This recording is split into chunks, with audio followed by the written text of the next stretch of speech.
everyone, welcome to Sweet Tomato Vine Homestead. I'm Linda, and today I'm in my kitchen and I have some things that I want to show you all that I think are going to be helpful on my homestead. And these are some things that I purchased right here.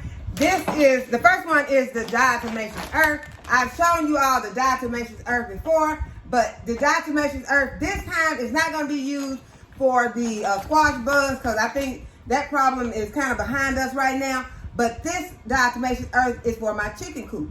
This is going to help with the chickens to keep them from having to deal with a lot of ants, a lot of different bugs and mites that get on chickens and while they're in the coop nesting.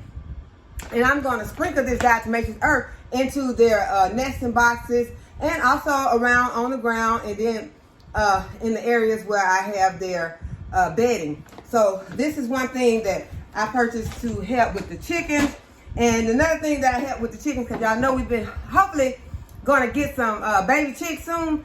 So I knew that those big feeders in the watering cans would be too much for those little baby chicks, because it's very important that once those little baby chicks first hatch out, you have to take them over to the water and stick their little beaks over in the water so that they can drink. And it only needs to be, so deep, because otherwise you would put your little baby chicks at risk of drowning. So you don't want to have that. You want to have something that's the right size for their little tiny beaks and their little tiny heads to go over in. So I got them the little waterer, and I also got a little feeder. And no, there are no new chicks on the homestead yet, but we did a candling of those eggs that are out there. And a lot of those eggs did have, appear to have baby chicks in it. So y'all, we're hopeful that we're going to be able to hatch out some chickens. So we just have to wait and see, because this is the first time I've ever tried to hatch out some.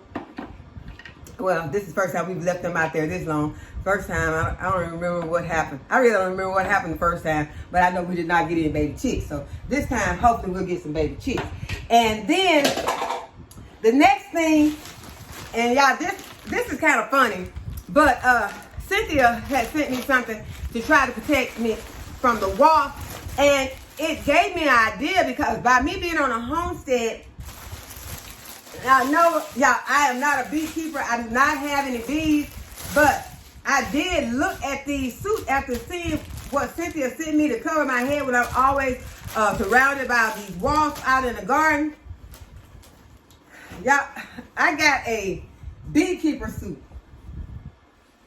And I got one for me and one for Caleb, because we may eventually get some bees on the homestead, but in the meantime, I'm always in situations where I'm having to go into areas that are covered with either bees, hornets, yellow jackets, or wasps. So if I'm knowing I'm going to be working in an area like that, then I can put this on. I can go out there.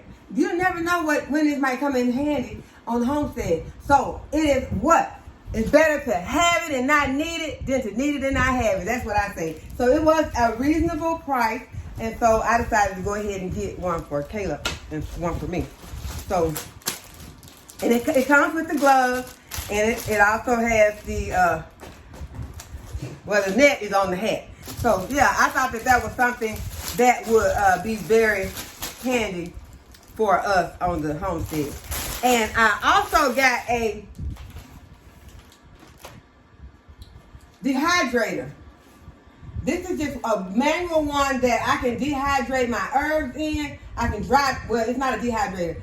I got a herb dryer or a plant dryer, whatever you want to dry in here. You can hang this up either outside if you know you're not going to be having any rain, but I'm going to be hanging it in my food storage room. And this is where I'll be unzipping this, putting in my herbs and drying them. So this is going to be very, very handy on the homestead, because I'm going to be needing this really soon, because I'm about to harvest some herbs to dry them. And yeah, this is a machete. I got this machete so that I could go out there and beat down, because I got a lot of things I'm fixing to have to start pulling out of the garden, like a lot of the plants that have dried up out there, and it's going to be kind of, you can pull some of them, but some of them are hanging on the on the cattle panel. Some of them are hanging on the cattle panel. Some of them are hanging on the fence. So I thought that using this machete would be a good thing to have to carefully disconnect those plants from those fences.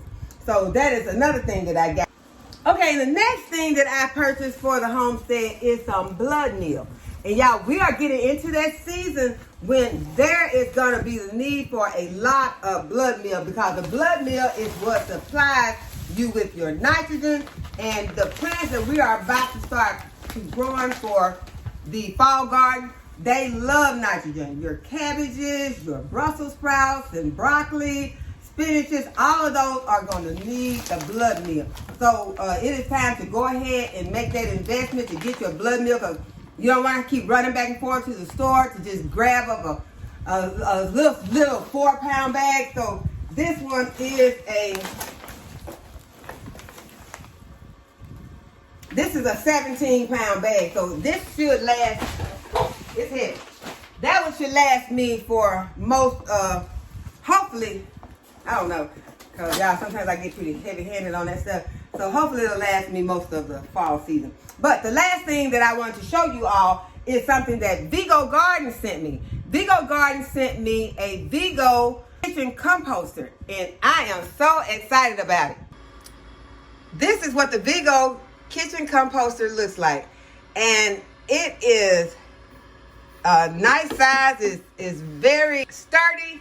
You put your food scraps inside, and I have been putting like blossom ends and onion peels, potato peels, and things like that inside. And I'm gonna turn the light on inside. If you can see, it is turning around.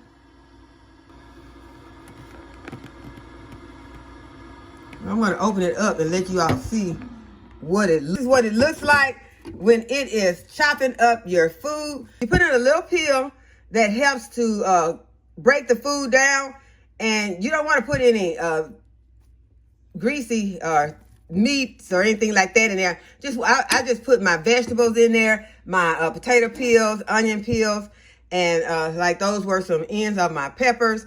And I also put some of the okra scraps in there.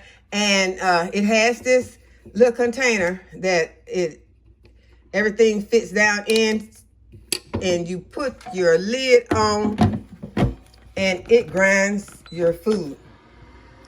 And so I am very excited about having this in the kitchen with me. I don't have to worry about holding a lot of having a food scrap bowl now. I can just go ahead and start putting the foods that can go into here. I can go ahead and put them in here and put the other ones in the trash. So I'm excited about this VEGO kitchen composter. And I will leave the link and the discount code in the description if you are interested in this product.